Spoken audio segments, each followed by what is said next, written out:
I'm Santo Politi. I'm the guy with the funny name in this row. I'm founder and general partner of Spark Capital in Boston. We actually have a lot of very common investments with Foundry and Union Square. We are slightly, I think we're a little bit different than they do. We actually also focus very much on the consumer and all the applications and everything that they're going to do on the net. And for almost all our companies, access to those consumers are very, very important, untethered access to those consumers. But probably the place that we differ a little bit from Foundry and Union Square is that, you know, we also actually work backwards. We start from the consumer and we work backwards. We look at, you know, all the applications and all the platforms that they use, but then we take another step beyond that.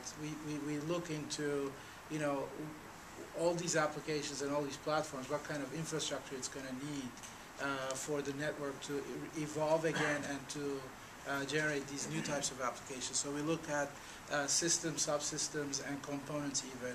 And we have a set of our portfolio companies that focus on innovating on that side.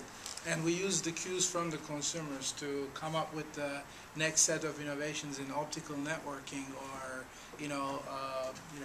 peer-to-peer network, whatever you want to call it, you know, to come up with the next set of innovations that could be put into the network that would then generate higher speeds, less and less friction, and generate more and more innovation.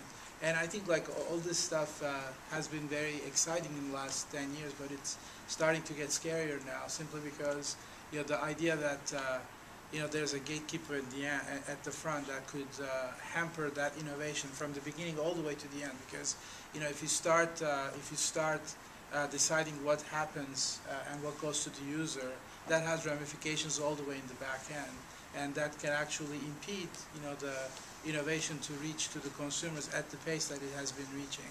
I think a good example is the wireless market, right? So wireless market has been dormant for a long time.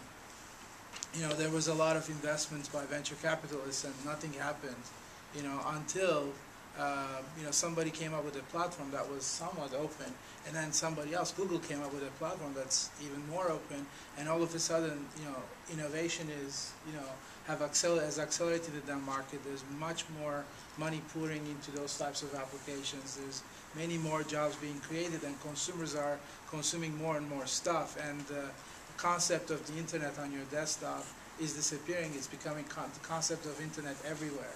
So I think like probably the one thing that we'd all agree here today is that we don't know where all this is going, but to assume that we can predict where it will go and to actually make rules around that probably doesn't make sense.